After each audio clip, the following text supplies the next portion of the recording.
Mystery Jalap Ladang Ternak Babi di Cameron Highlands. Di Cameron Highlands. Tedap Sebuah Ladang Ternak Babi Yang Tampak Biasa.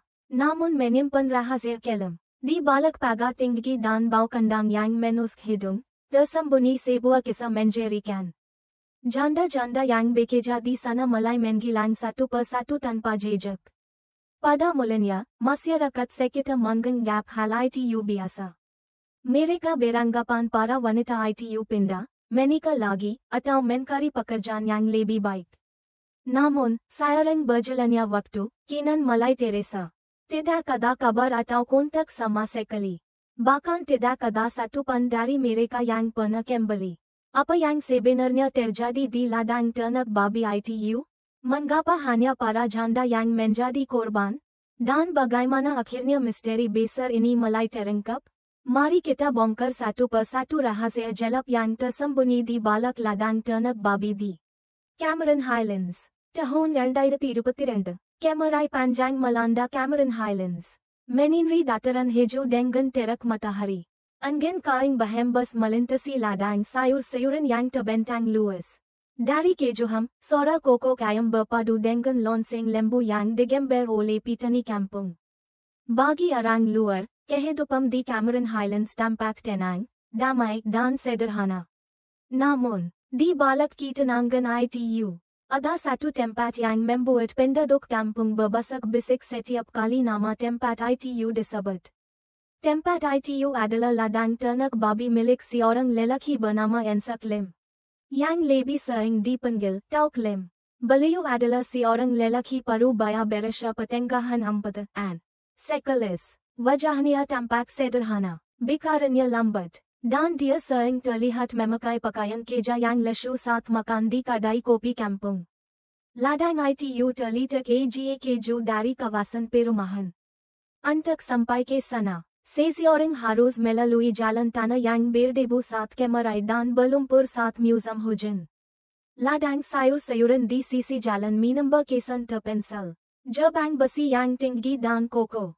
Dikelilingi kawat berduri dan pepohonan lebat. Seolah-olah menghalangi pandangan dari dunia luar. Selain lolongan babi yang sesekali terdengar hingga ke jalan kampung. Hampir tidak ada yang tahu apa yang sebenarnya terjadi di balik pagar tinggi itu. Ladang ini tidak hanya terkenal karena ribuan babi yang diternak, tetapi juga karena para Tauk Lim merekrut pekerja. Dia hanya menerima wanita yang ditinggal mati suami, atau para janda. Mereka yang datang berasal dari tempat-tempat yang jauh seperti Kuala Terengganu, Alor Setar, bahkan dari Johor Bahru. Alasan resmi yang diberikannya sederhana, mereka memerlukan pekerjaan dan saya hanya mahu membantu. Kasihan mereka hidup sendirian. Mereka perlukan tempat tinggal, itulah yang pernah dikatakan Tauk Lim kepada jiran tetangga. Awalnya, penduduk kampung menganggap perbuatan ini mulia. Banyak yang beranggapan Tauk Lim berbeza dengan pengusaha lain yang lebih suka pekerja muda dan kuat. Dia memberikan peluang kepada wanita-wanita malang yang kehilangan tulang belakang keluarga. Bagi para janda miskin itu, pekerjaan di ladang tersebut terasa seperti sebuah berkat. Mereka diberikan tempat tinggal dan makanan sederhana, serta gaji yang cukup untuk dikirim kepada anak-anak atau orang tua yang ditinggalkan. Namun, seiring berjalannya waktu, bisikan-bisikan mulai berda. Maksak Salma, pemilik gerai lauk pauk di kampung, sering melihat wajah-wajah wanita baru yang datang bekerja. Mereka biasanya terlihat letih, tetapi penuh harapan. Anehnya, setelah beberapa bulan, satu persatu dari mereka tidak lagi terlihat. Mungkin mereka dapat pekerjaan lebih baik, kata seseorang. Mungkin mereka ikut lelaki baru, jawab yang lain. Namun, hal yang aneh adalah tidak ada satu pun dari mereka yang kembali atau sekadar singgah untuk menyapa kenalan lama di kampung. Ladang itu besar, tapi suasananya seram, kata seorang wanita di sebuah kedai makan. Tauk Lim nampak alim, tapi kenapa pekerjanya selalu menghilang? Dia bertanya sambil menggerutkan dahi. Di tengah-tengah rasa ingin tahu itu, satu nama menjadi tepung perhatian. Pung Sofia, seorang janda muda dari Kuala Terengganu. Dia baru bekerja di ladang ITU beberapa bulan. Pada mulanya, dia sering terlihat membal keperluan harian di kedai kampung. Wajahnya ramah dan dia sering tersenyum. Namun, tiba-tiba dia tidak pernah muncul lagi. Maksak Salma, yang sering menjual sayur kepadanya, merasa aneh. Biasanya Sofia beli sili dan sayur setiap minggu, tapi dah sebulan dia tak datang, gumamnya. Kisah kehilangan pung Sofia perlahan-lahan tersebut. Minamba misteri di sekeliling ladang Tauk Lim. Penduduk kampung sebenarnya ingin tahu lebih banyak. Tetapi kesibukan menjaga ladang, membesarkan anak, dan mencari rezeki membuat rasa ingin tahu itu hanya menjadi perbandingan singkat di kedai makan atau pasar pagi. Tidak ada yang berani menggali lebih dalam. Apa yang tidak diketahui penduduk kampung adalah di sebuah rumah kecil di Kuala Terengganu. Seorang ibu tua bernama Mak Mahani setiap hari menunggu kabar dari putrinya. Putrinya, Sofia, sudah lebih dari 3 bulan tidak memberi kabar. Telepon bimbitnya tidak aktif, dan surat yang dikirim oleh kyukannya, Fatima, tidak pernah berbalas. Hati seorang ibu mulai dipenuhi keraguan dan ketakutan. Dan dari sinilah, sebuah kisah panjang yang penuh misteri, keberanian, dan tragedi akan segera bermula. Nama Tauk Lim Simekan terkenal di kalangan penduduk Cameron Highlands. Bukan hanya kerana ladang ternak babinya yang besar, tetapi juga kerana cara dia merekrut pekerja yang sangat berbeza. Alih-alih mencari orang muda atau lelaki yang kuat, dia hanya menggaji wanita yang kehilangan suami. Setiap kali terdengar kabar tentang janda yang kesulitan di mana-mana, dari Kuala Terengganu, Alor Setar, atau Johor Bahru, orang-orang yang diatas oleh Tauk Lim akan datang menemui mereka. Pesan yang disampaikan selalu sama, jika perlukan pekerjaan, datanglah ke ladang. Tempat tinggal dan gaji terjamin. Pada mulanya, banyak yang menganggap perbuatan ini mulia. Tauk Lim memang berbeza, dia nak tolong janda-janda malang, kata orang-orang. Namun, ada juga yang merasa aneh. Kenapa mesti janda saja? Orang lain yang perlukan kerja pun ramai. Di balik ITU, ada logika yang tidak terungkap. Para janda lebih mudah dikwal. Mereka sering datang dari tempat jauh. Tidak punya banyak kenalan, dan tidak punya pilihan lain selain bertahan demi kelangsungan HIDUP. Mereka bekerja tanpa banyak bertanya. Salah satunya adalah Pung Sofia. Setelah suaminya meninggal akibat kecelakaan kerja, hidupannya berubah drastis. Dia harus membesarkan 2 anak kecil, Fatima dan Hafiz, dengan pendapatan yang tidak menentu. Dia pernah bekerja di kedai dobi, membantu di restoran, dan menjual kue di tepi jalan. Tetapi semuanya tidak pernah cukup. Ketika dia ditawari pekerjaan di Cameron Highlands, dia melihatnya sebagai peluang besar. Walaupun ada nasihat agar berhati-hati, Sofia tetap pergi. Dia menitipkan anak-anaknya pada ibunya, Mak Mahani, dan memulai perjalanan ke ladang babi milik Tauk Lim. Sesampainya di sana, Sofia disambut dengan mesra. Tauk Lim berbicara dengan lembut seolah-olah dia memahami segalanya. Saya tahu awak dah banyak sus. Di sini, awak boleh kerja dengan tenang. Anggap saja ini rumah awak sendiri. Asalkan awak rajam, semua keperluan awak akan saya penuhi. Kata-kata itu menenangkan Sofia. Dan bahkan membuatnya sedikit terharu. Kerja pada mulanya sangat sulit. Bau kandang babi yang menusk, suara babi yang bising, dan tenaga yang terkuras untuk membersihkan kotoran dan menyiapkan makanan membuat tubuhnya letih. Tetapi Sofia bertahan. Dia selalu teringat wajah anak-anaknya. Dan tinya gembira setiap kali dia dapat mengirimkan sedikit wang ke rumah. Di ladang ITU, Sofia tidak sendirian. Ada wanita-wanita lain yang juga janda, datang dari pelbagai tempat.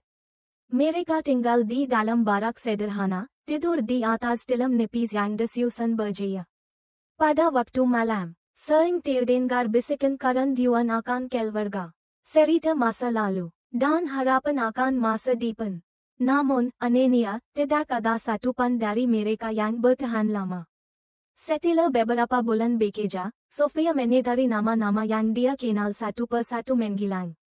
Maksa kamina dari alo setar tiba-tiba tiada. Dikabakan dia pulang kampung.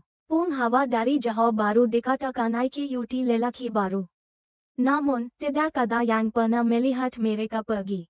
Tidak ada ucapan selamat tinggal, tidak ada kabar. Seolah-olah mereka lenyap begitu saja ke udara. Hal ini juga diperhatikan oleh Maksak Salma, pemilik gerai laukpok.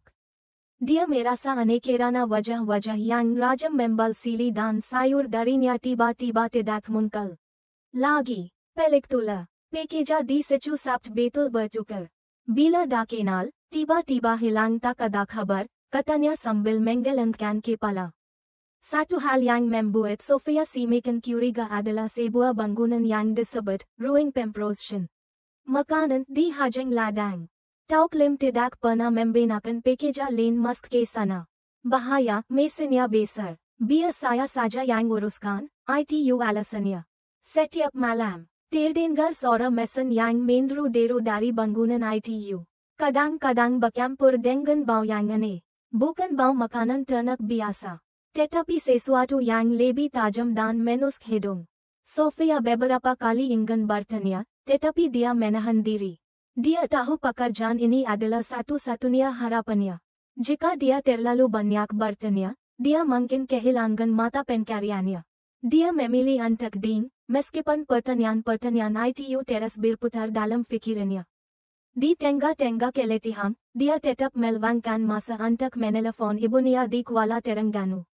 Pada awalnya, seminggu sekali, kemudian 2 minggu sekali. Namun, seiring waktu, frekuensi panggilan semakin berkurang. Sofia sering berkata, Mak, di sini talian tak kuat.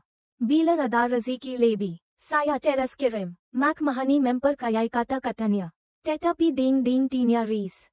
Bagi penduduk kampung di sekitar ladang, semua ini hanyalah bahan perbualan. Mereka lebih sibuk menguruskan ladang dan keluarga mereka. Kehilangan pekerja luar bukanlah sesuatu yang dianggap penting. Mungkin mereka pindah kerja tempat lain, itulah anggapan UMUM. Namun, di balik semua bisikan ITU, sebuah rahasia besar tersembunyi. Tanpa disadari, Sofia perlahan-lahan masuk ke dalam lingkaran misteri yang berbahaya. Perbualan penduduk kampung Cameron Highlands sering berpusat di kedai makan atau pasar pagi. Biasanya mereka bercerita tentang harga sayur, kuaca atau majlis kenduri.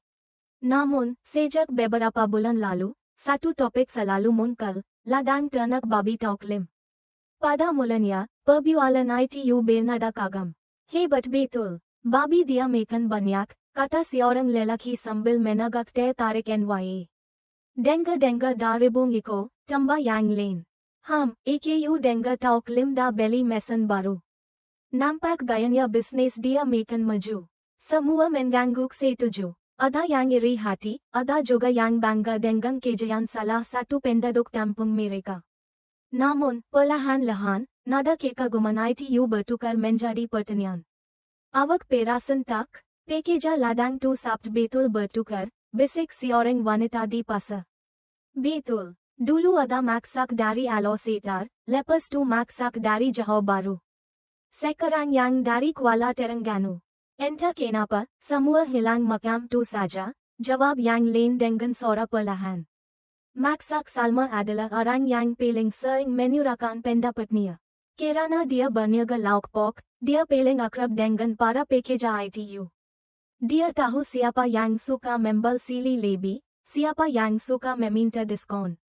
Oleh sebab ITU, dia adalah orang pertama yang menyadari wajah-wajah ITU tidak muncul lagi. Pelik tula, katanya di pasar pagi.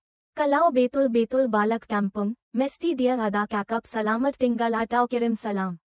Tapi ini, hilang begitu saja. Macam kena telan bumi. Kata-katanya membuat beberapa orang merinding. Tetapi banyak yang hanya menjendahkannya. Penduduk kampung ingin tahu, tetapi kebanyakan memilih untuk menutup mata. Kehidupan sudah cukup sulit. Ladang perlu diurus, ternak perlu diberi makan. Dan anak-anak perlukan wang sekolah. Berbicara tentang orang luar yang datang dan pergi dianggap tidak penting. Jangan sibuk hal orang. Nanti sus sendiri, kata seorang lelaki di kedai makan. Namun, kecurigaan terus berkembang. Anak-anak muda mula menjadikan cerita ITU sebagai bahan gurung. Hati-hati kalau lalu depan ladang tu malam-malam. Nanti kena tangkap dengan tauklim, mereka bersenda gurau. Ada juga yang berzempa pernah melihat lampu terang di bangunan pemprosyan makanan pada tengah malam. Di waktu semua orang seharusnya sudah tidur. Nama pun Sofia semakin sering disebut. Beberapa penduduk masih ingat wajahnya. Garis dari Kuala Terengganu yang ramah tu. Dia selalu beli sayur di kedai, kata si orang wanita. Sekarang dia mana? Entahlah, kehidupan Raja Pelak. Dia nampak baik dan sopan, tapi sekarang dah tak ada.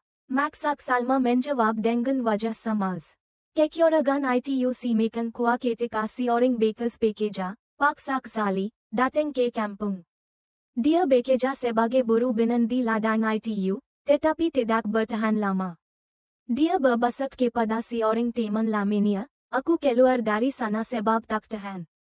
Setiap malam ada bunyi mesan kuah dari ruang pemprosyan makanan tu.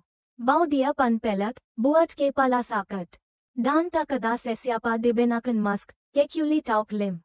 Cerita paksa sekali menaiba perlahan-lahan. Bagi mereka yang sudah curiga, kesaksian ITU seperti menairam minyak ke dalam api. Namun, seperti biasa, kabar enggan hanya berlegar dalam lingkungan kisil. Tidak ada yang berani membuat laporan polis. Semua orang ding, diselubangi rasa ingin tahu dan ketakutan. Maksak Salma, setiap kali melalui jalan menuju ladang, sering termenung. Dia teringat wajah-wajah wanita yang dia kenal sebentar, lalu menghilang tanpa jejak. Apa sebenarnya yang berlaku di sebalik pagar tinggi itu? Gumangnya. Namun, dia hanyalah seorang penjual lauk. Tidak punya kuasa apa-apa selain menggenang dan bertanya-tanya. Penduduk kampung menyalani kehidupan seperti biasa. Ladang tetap diasakan, pasar tetap riuh setiap pagi. Namun, di balik semua ITU, bisikan tentang ladang tauklim tidak pernah hilang sepenuhnya. Seperti bayangan gelap yang selalu mengikuti, meskipun matahari Cameron Highlands berzona cerah. Di sebuah rumah kesil di Kuala Terengganu, seorang ibu tua bernama Mak Mahani menyalani hari-harinya dengan hati yang gelisah. Rumah ITU kesil, tetapi biasanya riuh dengan suara kakaknya, Fatima dan Hafiz. Setelah putrinya, Sofia, pergi bekerja ke Cameron Highlands, rumah ITU Teresa lebih sunyi. Pada awalnya, Mak Mahani tersenyum. Sofia rajin menelpon dan menceritakan tentang pekerjanya. Kerja memang sus, Mak. Tapi gaji oke, saya boleh kirim duit. Tolong jaga budak-budak ya, Mak. Dia selalu mengakhiri perbualan dengan nada penuh harapan. Kata-kata ITU meyakinkan Mak Mahani bahwa keputusan Sofia sudah tepat. Namun, seiring waktu, panggilan telepon semakin jarang. Dari seminggu sekali, menjadi sebulan sekali, dan akhirnya lebih dari 3 bulan tanpa kabar. Telepon tidak aktif, dan surat bergambar bangga yang dikirim oleh kakaknya, Fatima, tidak berbalas. Setiap kali Fatima bertanya, Nenek, bila Mak nak balik? Hati Mak Mahani hangka. Dia cuba menenangkan dirinya. Mungkin dia sibuk, atau talian telepon tak kuat. Tetapi setiap malam, firasat buruk mengganggu tidurnya. Dia terbangun dan menatap foto keluarga di meja. Matanya basah oleh air mata. Dia tahu putrinya, Sofia, bukanlah orang yang akan pergi tanpa kabar. Kecemasan ITU akhirnya membuat Mak Mahani bertindak. Suatu pagi, setelah menyiapkan sarapan untuk kakaknya, dia berkimas. Dia memasukkan beberapa hili pakaian ke dalam beg kesil dan menyimpan sedikit wang kecemasan di tempat tersembunyi. Dia menitipkan Fatima dan Hafiz kepada jiran yang dipercayai. Lalu melangkah berat menuju stesen bus. Perjalanan ke Cameron Highlands Teresa sangat panjang. Mak Mahani duduk di dalam bus yang usang. Berempit dengan penumpang lain, sambil memeluk bagnya irat-irat. Pandangannya kosong, fikirannya dipenuhi pertanyaan. Anakku, di mana awak sekarang? Semoga awak selamat. Mak akan cari awak sampai jumpa. Setelah tiba di stesen, dia bertanya kepada beberapa orang tentang jalan menuju ladang babi tauklim. Ladang ITU jauh dari kawasan bandar, jadi tidak ramai yang tahu. Akhirnya, dia menyewa motorsikal taksi dan melalui jalan tanah yang berdebo. Ketika tiba di depan gerbang besi yang tinggi, jantungnya berdegup kencang. Bau kandang yang menusk hidung menusk, dan suara babi bercampur dengan deru mesin dari dalam. McMahony berdiri sebentar, lalu dengan tangan jemita, dia menggetuk pintu. Tidak lama kemudian, seorang lelaki parubaya muncul. Wajahnya ramah dan dia tersenyum tipis. Ada apa, McCik? Dia bertanya. McMahony menarik nafas dalam-dalam. Saya ibu kepada Pung Sofia. Anak saya bekerja di sini, tapi dah lama tak ada kabar. Mendengar itu, wajah lelaki itu yang tak lain adalah Tok Lim berubah sejenak, lalu kembali tenang. Dia menjawab dengan suara lembut. Oh, Sofia, dia datang kerja di sini. Dia jumpa seorang lelaki baik dari Kuala Lumpur, dan mereka kawan. Saya siap bagi wang tambang sekali. Saya ingatkan dia dah beritahu keluarganya. McMahony terding. Kata-katanya masuk akal, tetapi Tina menolak untuk percaya. Dia tahu anaknya tidak akan pergi tanpa menghubungi keluarganya. Namun, wajah Tok Lim begitu meyakinkan. Dia bahkan mengajak McMahony masuk, menawarkan sekawan teh, dan bertanya kabar kakyukannya. Semua itu semakin membuat McMahony bingung. Dengan langkah berat, McMahony pulang. Malam itu, dia tidak dapat tidur. Cerita Tok Lim teras berputar di kepalanya, tetapi Tina mengatakan hal lain.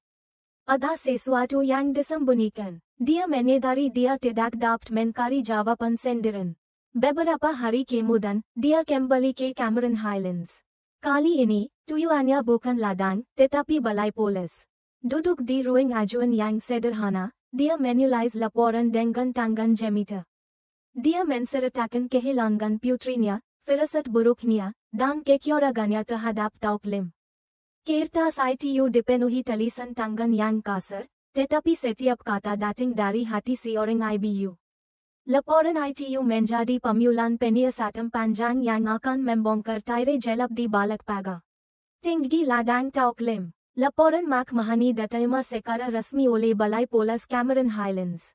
Pegawai polis yang membaca laporan itu menatap wajah ibu tua itu dengan simpati dan berjanji akan mengambil tindakan susulam. Meskipun laporan itu ringkas, isinya jelas. Seorang anak perempuan bernama Pung Sofia, yang terakhir diketahui bekerja di ladang babi Tok Lim, sudah berbulan-bulan tidak memberi kabar.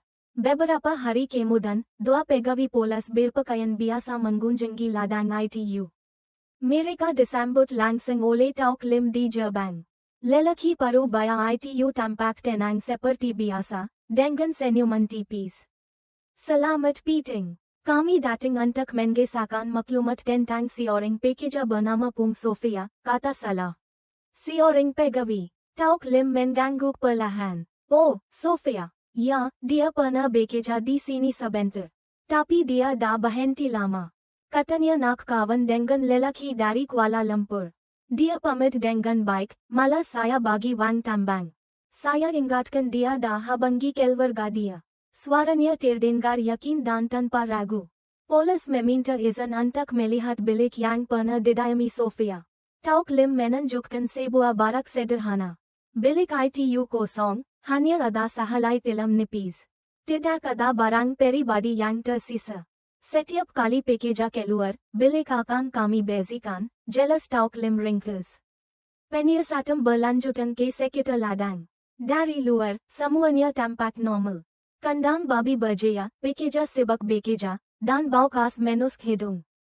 Tidak ada yang mencurigakan. Salah satu pegawai bertanya tentang dokumen pekerja, seperti salinan kad pengenalan atau kontrak. Tok Lim menggeleng. Kami ni syarikat kecil. Tak ada kontrak resmi. Orang datang bekerja, lepas tu pergi. Semuanya mudah saja. Jawaban itu terdengar masuk akal dalam situasi di kampung di mana prosedur seringkali longgar. Setelah hampir 1 jam, polis pun berda. Reko mereka hanya berisi maklumat ringkas, orang yang dilaporkan pernah bekerja di lokasi. Menurut pemilik, dia berhenti kerja secara sukarela sekitar 3 bulan lalu. Tiada barang pribadi ditemui. Tiada saksi langsung semasa dia berhenti kerja. Di Balai Polis, laporan ITU diklasifikasikan sebagai kehilangan sukarela. Seseorang yang mungkin pergi atas kehendak sendiri tanpa memberitahu keluarga.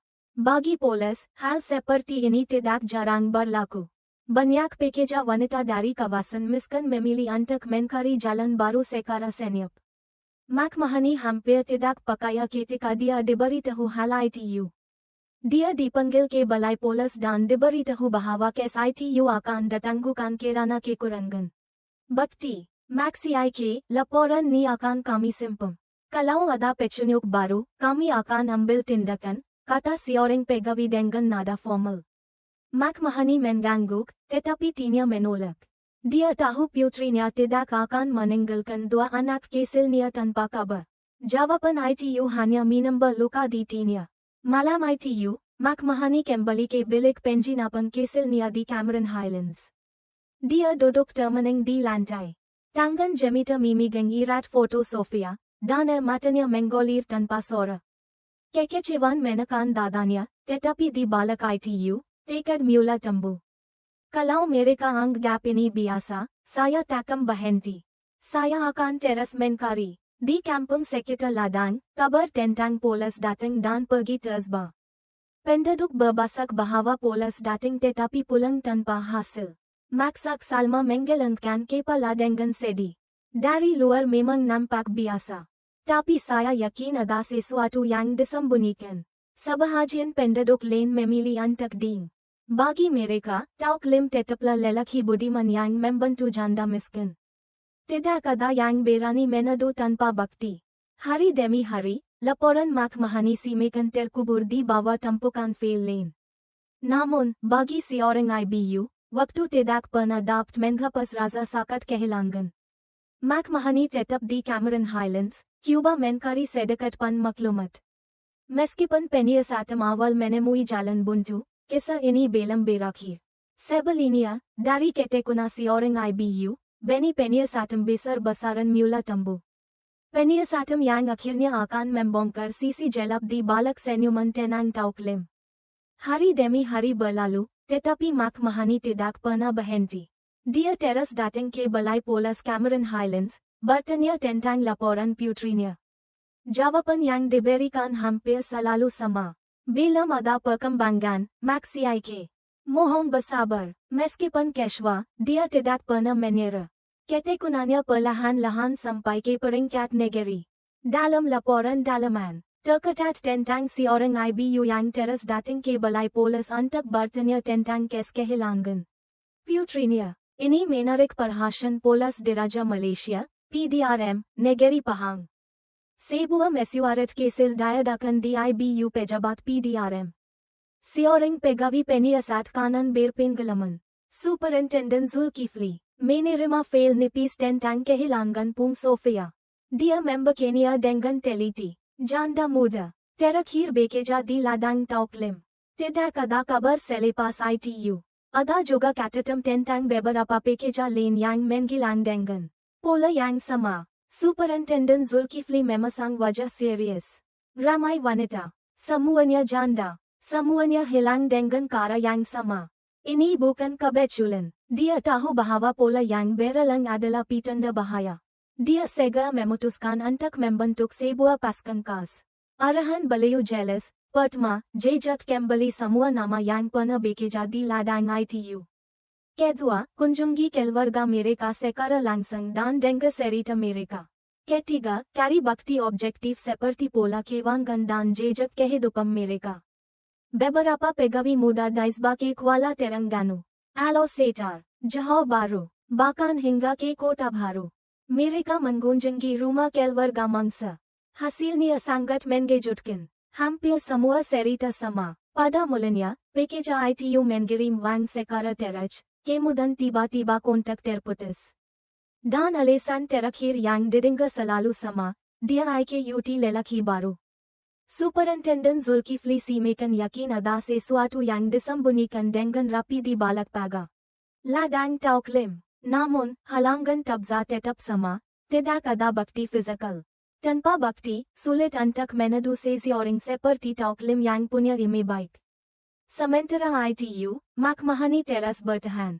Meskipun sudah berkali-kali mendengar jawaban yang sama, dia tidak goyah. Keberaniannya membuat ramai pegawai muda hormat kepadanya. Bagi mereka, mata dan doa Makmahani adalah alasan mengapa kes ini tidak boleh dilupakan. Suatu meeting, seorang pegawai polis datang menghampiri Makmahani yang hendak pulang. Maxiik, jangan putus harapan. Kes ini sekarang dalam perhatian PDRM negeri. Ada pegawai atasan yang cakap sedang mengendalikannya. Doa Maxiik sangat diperlukan. Kata-kata ITU memberikan sedikit ketenangan di hati Makmahani.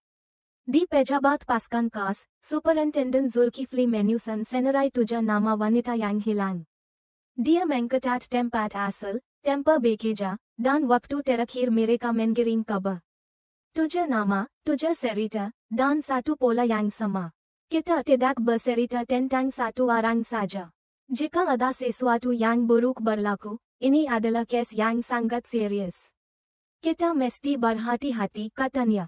Pasukan ITU bergerak secara senyap. Seseorang menjahaki Reko Bank. Seseorang mengawasi aktiviti ladang dari jauh. Dan yang lain mencari bekas pekerja yang boleh memberikan kesaksian. Setiap kepanggan maklumat perlahan-lahan membentuk sebuah teka-teki besar. Di kampung Cameron Highlands, penduduk masih berbasak-bisik. Mereka mendengar kabar angin bahwa PDRM negeri sudah memulakan penyiasatan. Ada yang lega, ada yang takut. Tetapi tidak ada yang berani berbicara secara terbuka. Maksak Salma, yang sudah curiga sejak awal, hanya berharap kebenaran akan segera terungkap. Setiap malam, Makmahani menatap foto Sofia dan berdua dalam ding. Dia tidak tahu bahwa dunia kini didengar oleh pasukan khas yang dipimpin oleh Superintendent Zulkifli. Mereka bersepakat menggali lebih dalam misteri kehilangan wanita-wanita ITU. Mereka tidak sadar bahwa mereka akan memulakan sebuah perjalanan panjang yang akan membawa mereka kepada kebenaran yang menjadikan. Setelah berbulan-bulan menganalisis pola kehilangan wanita, Superintendent Zulkifli akhirnya membuat kesimpulan. Penyiasatan tidak boleh hanya berdasarkan rekod dan data. Kita perlu orang dalam, katanya di mesyuarat pasukan khas. Seseorang yang boleh melihat apa yang berlaku di balik pagar ladang ITU. Beberapa calon dikemukakan. Ada pegawai lelaki dan penyiasat berpengalaman.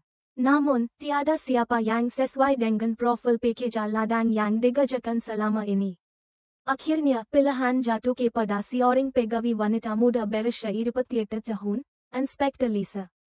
Wajahnya sederhana dan meyakinkan, dan dia telah menunjukkan keberanian dalam operasi-operasi sebelumnya.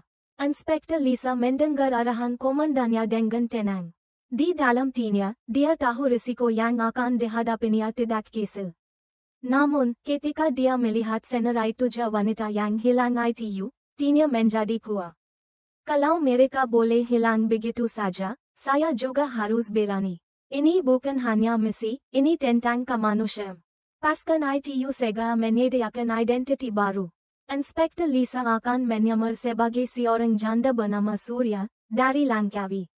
Latar belakangnya direka, suaminya meninggal akibat kemalangan kerja. Dan dia terpaksa meninggalkan satu-satunya anaknya di bawah jagaan kakaknya di kampung. Setiap perancang disiapkan, dari kad pengenalan palsu, surat-surat, hinggalah gambar sederhana bersama anaknya.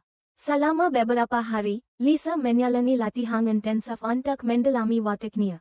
Dia belajar bercakap dengan dialek utara, berlatih ekspresi wajah ketika ditanya, dan menyesuaikan jarak darinya agar tampak seperti wanita kampung yang lemah dan memerlukan bantuan. Hari yang ditetapkan tiba. Dengan pakaian lesu dan beg kesil di tangan, Lisa berjalan ke arah gerbang ladang.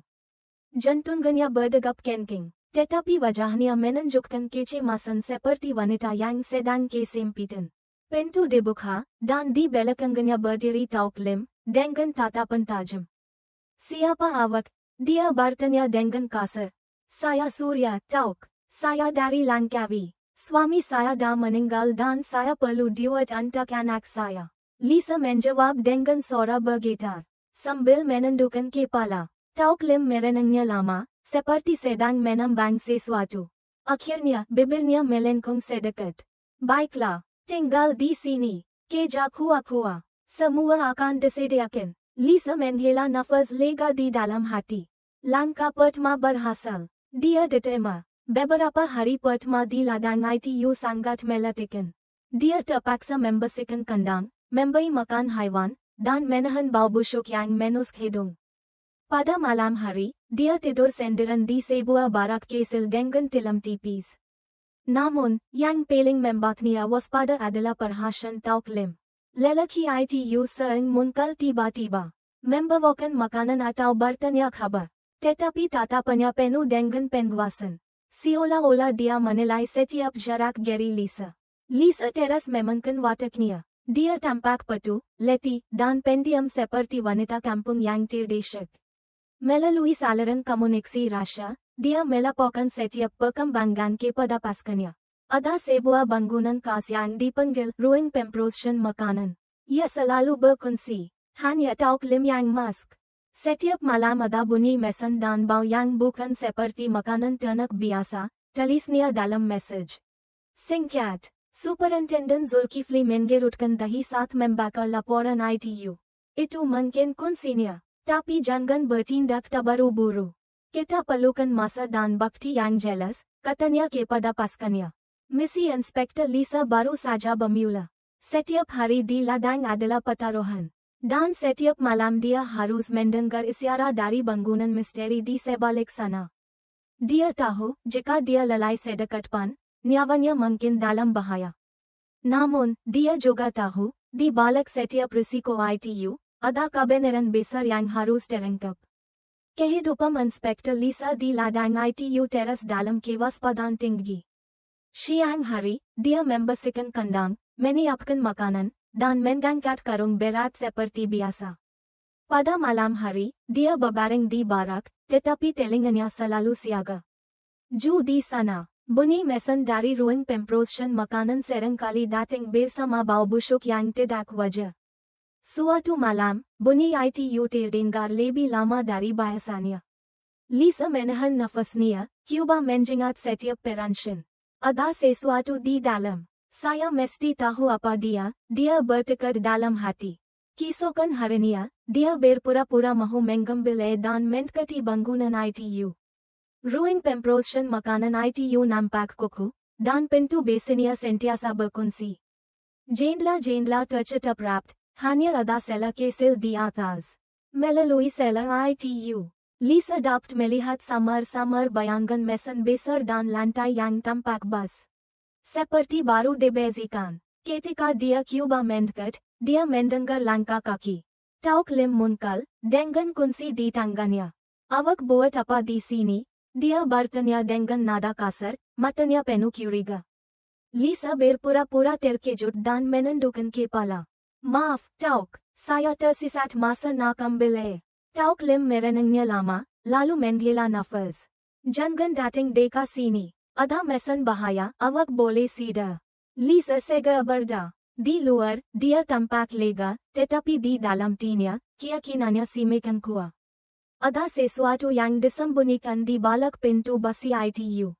Beberapa hari kemudian, dia menyusup ke gudang lama dekat ruang pemproses makanan. Bangunan ITU jarang digunakan, penuh dengan debu dan sarang laba-laba. Di sudut, dia menjumpai sebuah kotak kayu. Dia membukanya perlahan, dan apa yang dilihatnya membuat tubuhnya kaku. Terdapat pakaian wanita yang sudah renyek, beg tangan kecil, dan perhiasan murah seperti cincin perak dan kalung plastik. Melihat jumlahnya, jelas ITU milik lebih dari seorang wanita. Tangan Lisa bergetar, tetapi dia sapt mengendalikan dirinya. Dia mengambil kamera kecil yang disembunyikan di bajunya dan mengambil gambar setiap barang. Setelah menutup kotak ITU dengan rapi, dia meninggalkan gudang seolah-olah tiada apa-apa berlaku. Gambar-gambar ITU segera dikirimkan kepada pasukan melalui saluran rasa. Superintendent Zulkifli mengerutkan dahi saat melihatnya. Ini petunjuk penting. Kita mesti bandingkan dengan barang-barang keluarga mangsa. Tapi Inspektur Lisa mesti teras kakal di dalam. Bila masanya untuk bertindak. Malam berikutnya, bunyi mesin di ruang pemprosyen makanan kembali terdengar. Kali ini lebih kuat, disertai bau busuk yang tajam. Dengan berhati-hati, Lisa keluar dari barak dan mendekati bangunan ITU. Melalui sela kecil di dinding, dia melihat bayangan Tauk Lim sedang mengendalikan mesin besar. Dia menuangkan sesuatu dari tong besar. Bau busuk semakin kuat. Lisa menahan batunya. Setelah mesin berhenti, dia mendengar bunyi seperti Tauk Lim sedang membersihkan lantai. Pintu terbuka sedekat, dan Tauk Lim keluar. Wajahnya berpilu dan tangannya kotor. Dia sapt-sapt mengunci pintu dan berda. Lisa sapt-sapt bersembunyi. Jantungnya berdegup kencang, peluh dengan mengalir di dahinya. Malam ITU, dia tidak dapat tidur nyenyak. Keesokan harinya, dia menulis laporan. Saksi sendiri melihat Tauk Lim mengoperasikan mesin besar pada tengah malam.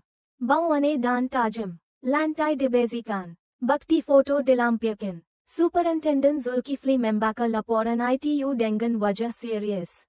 Kita semakin deka, tapi kita perlukan bukti saintifik. Dia memberi arahan kepada Lisa untuk teras berwaspada. Lisa menyadari bahwa setiap maklumat yang dia peroleh mendedahkan rahasia yang lebih besar di balik bangunan ITU. Dan pada saat yang sama, risiko yang dihadapinya semakin meningkat. Laporan Inspektur Lisa semakin menguatkan keyakinan Superintendent Zulkifli bahwa ada sesuatu yang sangat besar dan mencurigakan di balik ladang ITU. Namun, dia tahu tanpa bukti saintifik, semua penemuan ITU hanyalah spekulasi. Dia menggerakkan pasukannya untuk menjahaki reko keuangan dan pembelian bahan kimia. Jika dia benar-benar menyembunyikan sesuatu, pasti ada jejaknya di luar. Duit dan barang tidak boleh hilang begitu saja, katanya dengan tegas. Penyiasatan bermula dengan memeriksa reko perniagaan syarikat usaha tani maju. Pada mulanya, semuanya kelihatan normal. Pembelian makanan ternak, peralatan kandang, dan keperluan harian. Tetapi penyelidikan yang lebih mendalam mendedahkan sesuatu yang mencurigakan. Selama bertahun-tahun, syarikat ITU secara terus membeli sejumlah besar natrium hidroksida dan asid sulfurik. Jo melebihi keperluan biasa untuk membersihkan kandang. Seorang pakar kimia berkata ringkas, jumlah ini terlalu banyak untuk sekadar pembersihan. Ada kegunaan lain yang pasti. Selain bahan kimia, pasukan juga menjahaki aliran wang pribadi Tauk Lim. Reko Bank menunjukkan pola yang jelas. Setiap kali seorang pekerja baru masuk, beberapa bulan kemudian akan ada pengeluaran tunai dalam jumlah besar. Selepas ITU, tiada lagi transaksi berkaitan dengan pekerja ITU. Ini seperti kitaran, pengambilan pekerja, pembayaran gaji selama beberapa bulan, dan kemudian semuanya berakhir, lepas seorang penyiasat muda. Untuk penggesahan, pasukan bertemu dengan keluarga mangsa. Di Kuala Terengganu, seorang IBU menangis ketika melihat reko ITU. Ya, ini bulan terakhir anak saya kirim wang. Lepas tu dia hilang teras. Di Alo Setar, abang mangsa mengangguk. Ya, lepas pengeluaran ni, akun dia kosong. Kami ingat dia pindah, tapi tak ada kabar. Kesaksian keluarga menguatkan analisis pasukan. Pola kehilangan wanita ITU sebdan dengan pola transaksi keuangan. Superintendent Zulkifli mendengar semua laporan dengan wajah serius. Ini bukti awal yang kuat. Tapi mahkamah perlukan lebih dari sekadar pola. Kita mesti hubungkan ini dengan apa yang berlaku di dalam ladang. Dia menghantar mesej rahsia kepada Inspektur Lisa, teras awasi ruang pemprosyen makanan. Seakan jika bahan kimia ITU digunakan di sana. Inspektur Lisa menerima mesej ITU dengan hati berdebar. Dia tahu misalnya semakin berbahaya, tetapi juga semakin penting. Malam-malam berikutnya, dia mencatat setiap bunyi mesin, bau busuk yang keluar, dan setiap pergerakan Tauk Lim.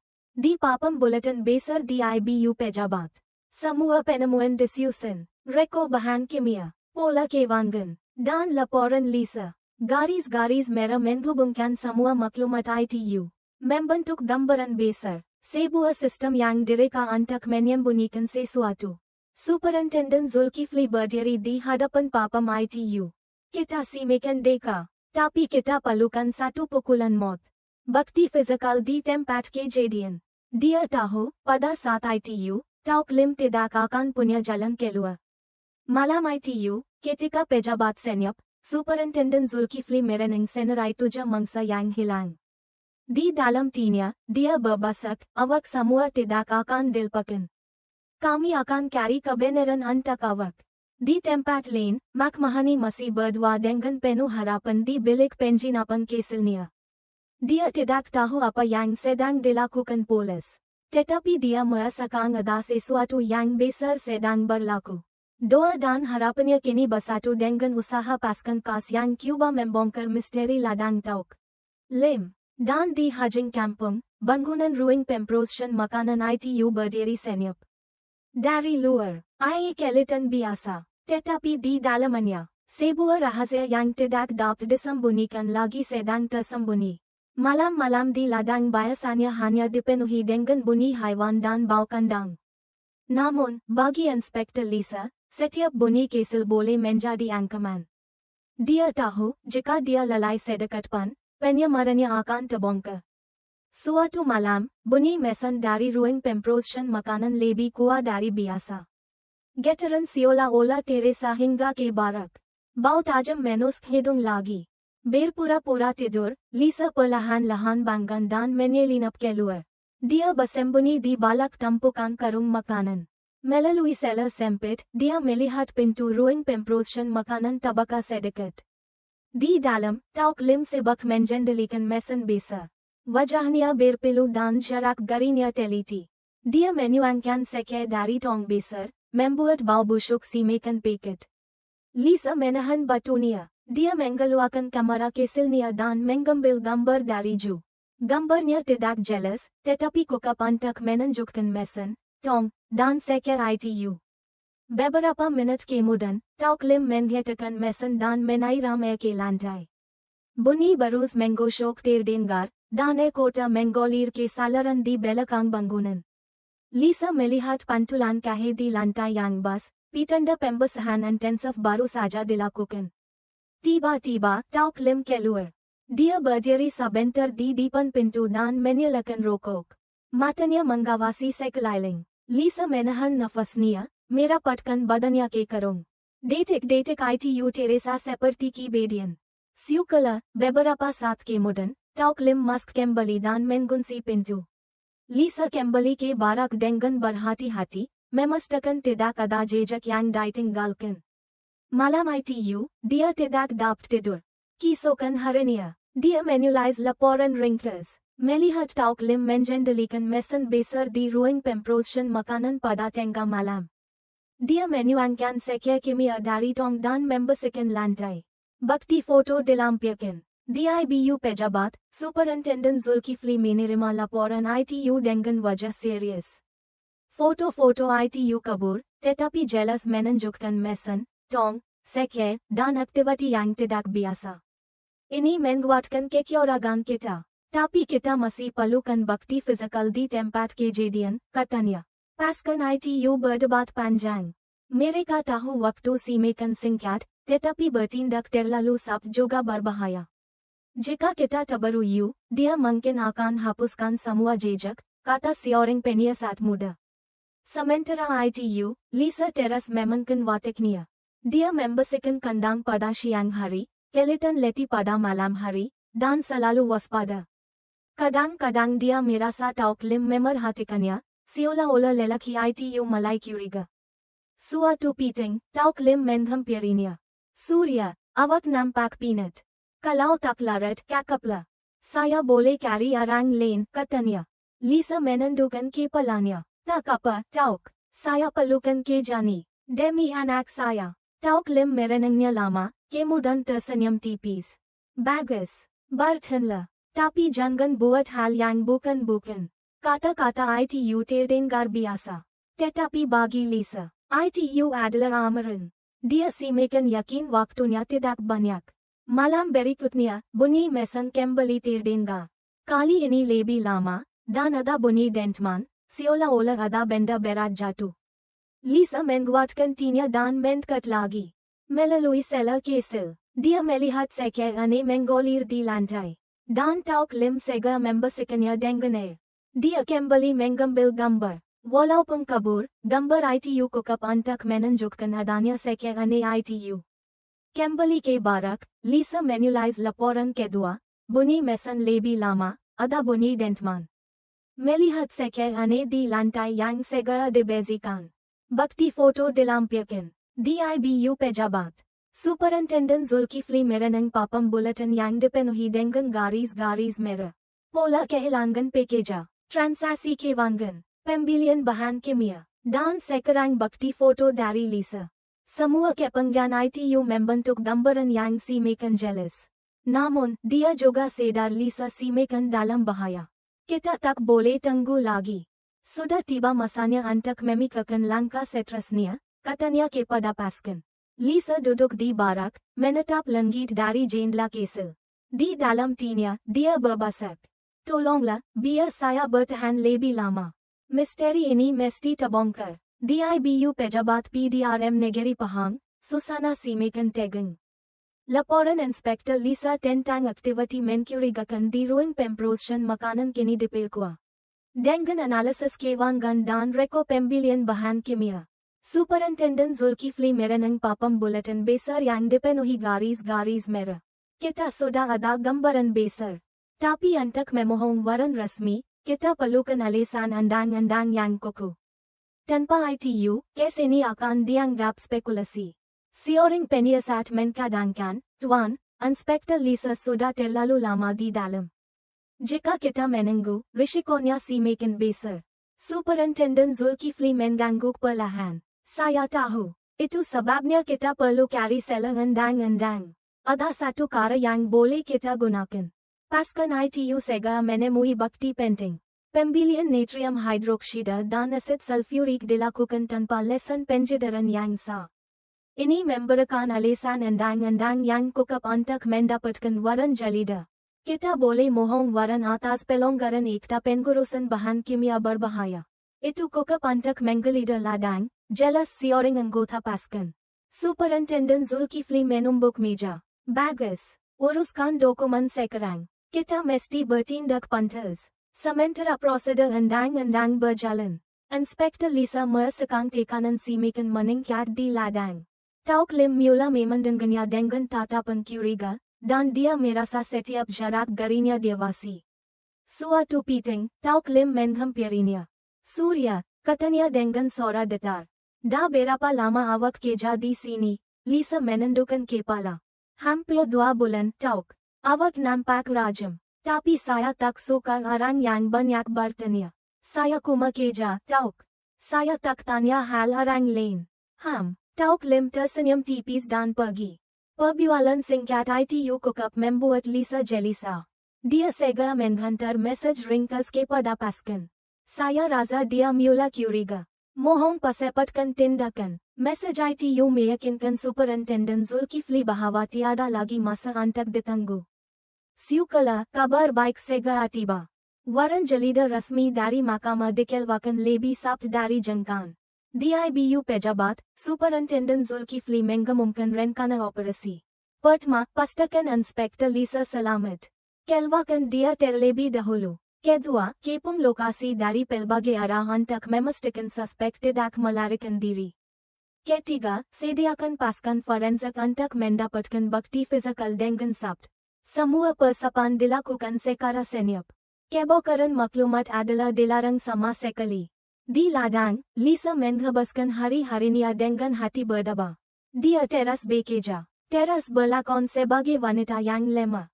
Tetapi instingnya mengatakan bahaya sudah sangat dekat. Malam ITU, dia duduk di barak keselnya, menatap langit dan berbasak dalam hati. Tolonglah, biar saya bertahan sedikit lagi.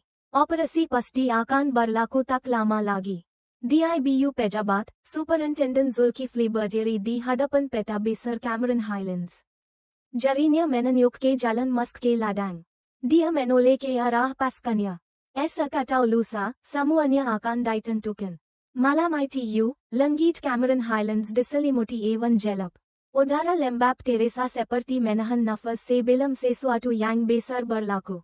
Di Cebu'a POS Rasha Barampiran Ladang, Puluhan Pegawi Polas Berpakayan Hitam Bersubsidia. Senjata, Radio, Dan Peralatan Forensik Sudah Siap.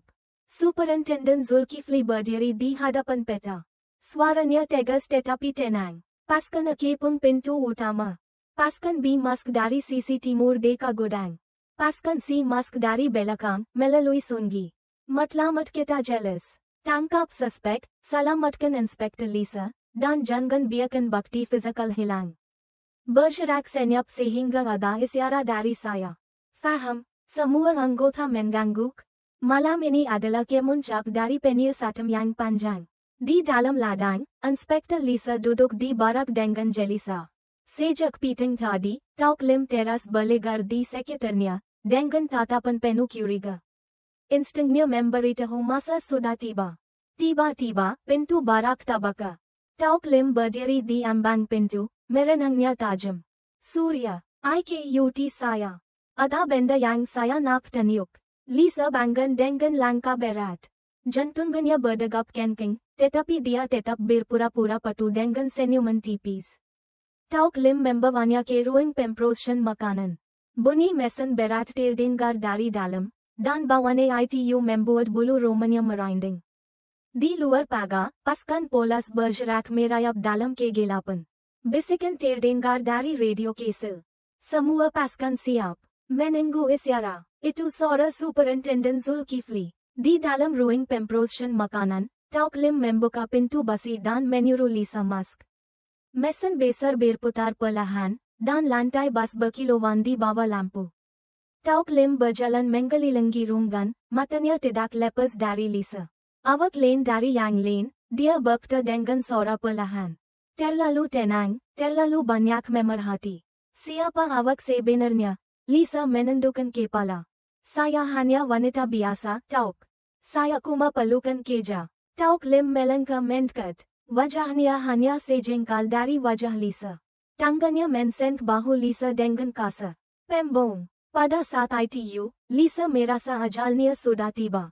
Nafasnya terhenti. Tetapi sebelum dia sempat bereaksi, sebuah bunyi dentuman keras menjaga malam. Bam! Pintu utama ladang rendu. Siren meong, dan terakan arahan bergema. Polis! Jangan bergerak. Double quarter. Tauk Lim terkejut. Dia menolak Lisa ke tepi dan cuba menutup pintu ruang pemprosesan makanan. Tetapi pasukan polis sudah menyerbu dari semua arah. Superintendent Zulkifli memimpin di depan. Tangkap dia HIDUP. Kunci semua bilik. Double quarter. Tauk Lim cuba melawan dengan mengambil sebuah pemukul. Tetapi tiga orang polis segera menguasai dia. Gari dipasang di tangannya, dan wajahnya ditundukkan. Inspektor Lisa terduduk di lantai, badannya bergetar. Seorang anggota pasukan segera menyelimukannya dan membawanya keluar. Awak dah selamat. Operasi ITU berhasil. Di luar, kawasan ladang yang tadinya sunyi kini dipenuhi dengan cahaya lampu sulu dan lampu kereta polis. Pasukan forensik masuk ke ruang pemprosesan makanan dan mengambil sampel dari mesin lantai dan tong-tong bahan kimia. Superintendent Zulkifli berdiri tegak di tengah halaman, memandang bangunan ITU dengan tatapan berat. Akhirnya kita sampai juga. Inspektor Lisa menghampirinya, wajahnya masih pucat. Tuan, kalau polis lambat sedikit, saya mungkin takkan keluar HIDUP. Superintendent Zulkifli menepuk bahunya. Awak sangat berani. Semua ini kirana keberanian awak. Tidak lama kemudian, Tauk Lim dibawa keluar dengan gari. Wajahnya dingin, dan matanya membara dengan kemarahan. Dia merenang sekelas ke arah Lisa, tatapan tajam seolah-olah mengancam. Tapi kali ini, dia tidak berdaya. Malam ITU, ladang yang selama ini tertutup rapat, akhirnya terbuka. Rasha Tauk Lim kini berada di tangan polis. Dan Inspektor Lisa, untuk pertama kalinya sejak dia masuk ke sana. Dapat menghela nafas lega. Serangan ITU sudah berakhir, tetapi keja baru saja bermula. Sejurus selepas ladang ITU daikpung, pasukan forensik segera bertindak. Mereka memakai pakaian khas, memasang lampu, dan mendokumentasikan setiap sudut. Mesan besar di ruing pemprossion makanan di periska dengan teliti. Seke pekat diambil dari sela besi. Serbu kantak analysis diambil dari lantai yang bas. Tong-tong yang berisi bahan kimia disita sebagai barang bukti. Sioring pakar forensik berbasak, bauni bukan makam bahan pencuci biasa. Keputusan makmal nanti akan sakan. Di luar, Inspektur Lisa duduk bersama sioring pegawai polis wanita, diselimuti. Wajahnya pucat, tetapi matanya menunjukkan kelegaan. Superintendent Zulkifli datang, menundukkan kepala tanda hormat. Awak dah buat jasa yang besar. Sekarang biarkan kami yang selesaikan. Tauk Lim digari dan dibawa ke dalam kendaraan polis. Wajahnya tidak menunjukkan emosi, tetapi matanya kadang-kadang memancarkan kemarahan. Seolah-olah dia masih ingin melawan. Keesokan harinya, hasil analisis dari makmal forensik PDRM negeri Pahang tiba. Seke yang ditemui di mesan mengandungi sisa biologi yang bercampur dengan bahan kimia yang kuat. Tong-tong itu terbukti mengandungi natrium hidroksida dan asid sulfurik dalam jumlah yang jauh melebihi keperluan biasa untuk ladang. Sioring pakar menjelaskan, bahan-bahan ini boleh melaratkan tisu biologi. Jumlah ini tidak normal jika hanya untuk kebezian. Selain itu, pelbagai kesan DNA juga dikenal pasti di lantai ruang pemprossion makanan. Walaupun sebahagiannya rosak akibat bahan kimia, cukup untuk menunjukkan bahwa lebih dari seorang individu berada di sana. Superintendent Zulkifli menghela nafas panjang. Ini bukti yang kita tunggu-tunggu. Bukti saintifik yang tidak boleh disangkal. Dengan penemuan itu, pasukan membawa Tauk Lim ke bilik soal siasat. Bilik itu sederhana, sebuah meja kayu, dua kerusi, dan lampu neon yang tergantung rendah. Dua penyiasat veteran Musk, salah satunya adalah Superintendent Zulkifli. Dia membuka fail dan merenang Tauk Lim. Ensak Lim, awak ditahan atas tuduhan penyalahgunaan bahan kimia berbahaya dan disyaki terlibat dalam kehilangan beberapa pekerja wanita. Ada apa-apa nak jelaskan? Double quote. Tauk Lim tersenyum tipis. Saya cuma seorang pentanak. Apa yang saya buat hanyalah untuk menjaga kebersihan kandang. Seorang lagi penyiasat meletakkan gambar tong-tong di atas meja. Untuk kebersihan, kenapa jumlah bahan kimia ini melampau? Lebih banyak dari yang diperlukan hospital.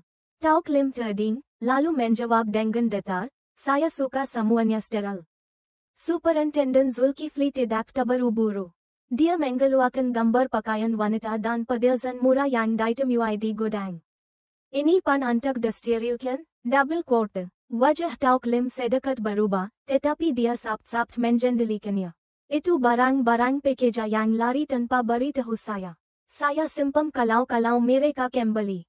Superintendent Zulkifli mengkondongkan badannya ke depan. Kalau begitu, kenapa tidak seorang pun dari mereka kembali?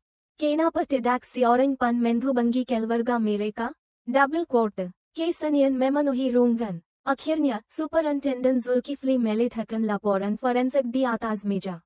Kesan DNA di lantai ruang pemprossion makanan tidak boleh disangkal. Ada lebih dari seorang. Jika dibandingkan dengan DNA keluarga mangsa, awak tidak ada jalan keluar. Untuk pertama kalinya, rasa cemas terlihat di wajah Tauk Lim. Tangannya yang digari menggepal di atas meja. Apa gunanya semua ni? Dia menggumam perlahan. Awak takkan faham. Superintendent Zulkifli menatapnya tajam. Kalau macam tu, jelaskan. Ceritakan apa sebenarnya yang berlaku. Tauk Lim ding. Matanya kosong, seolah-olah dia sedang berperang dengan dirinya sendiri. Beberapa minit berlalu tanpa suara, hanya bunyi jam dinding yang berdetik. Di luar bilik, Inspektur Lisa menunggu bersama seorang pegawai wanita. Walaupun sudah selamat, bayangan malam sebelumnya masih kuat. Dia menutup mata, mendengar samar-samar suara dan perbualan dari dalam. Seorang penyiasat muda berkata kepadanya, kesaksian awak sangat berharga. Tanpa awak, kami mungkin takkan sampai sejauh ini. Inspektur Lisa hanya mengangguk perlahan. Dia tahu perjuangannya belum berakhir. Masih ada keluarga mangsa yang menunggu jawaban. Piting itu, Superintendent Zulkifli keluar dari bilik soal siasat. wajahnya letih, tetapi matanya penuh tekad. Dia menghampiri Lisa. Dia belum mengaku, tapi baktinya kokap kuat. Kuma soal masa. Lisa memandangkannya. Suaranya perlahan. Tuan, tolong pastikan semua kebenaran terbongkar. Jangan biarkan wanita-wanita ITU hilang begitu saja. Superintendent Zulkifli mengangguk dengan tegas. Itu janji saya. Malam ITU. Di mejanya. Dia merenang tumpukan file. Gambar, bukti, laporan forensik, rekod transaksi, dan senarai mangsa. Semua kepengan sudah terkumpul. Yang tinggal hanyalah satu langkah terakhir, mendapatkan penggakung dari Tauk Lim. Dan dia tahu, perang psikologi di bilik soal siasat baru saja bermula. Malam ITU, bilik soal siasat kembali sunyi. Lampu neon yang tergantung rendah menyinari wajah Tauk Lim yang pucat. Dia duduk menundukkan kepala, gari di tangannya berkilat. Superintendent Zulkifli masuk perlahan, membawa tumpukan file. Dia tidak berkata apa-apa, hanya duduk dan merenang Tauk Lim. Setelah beberapa minit terding, Tauk Lim menghela nafas panjang. Kenapa sangat?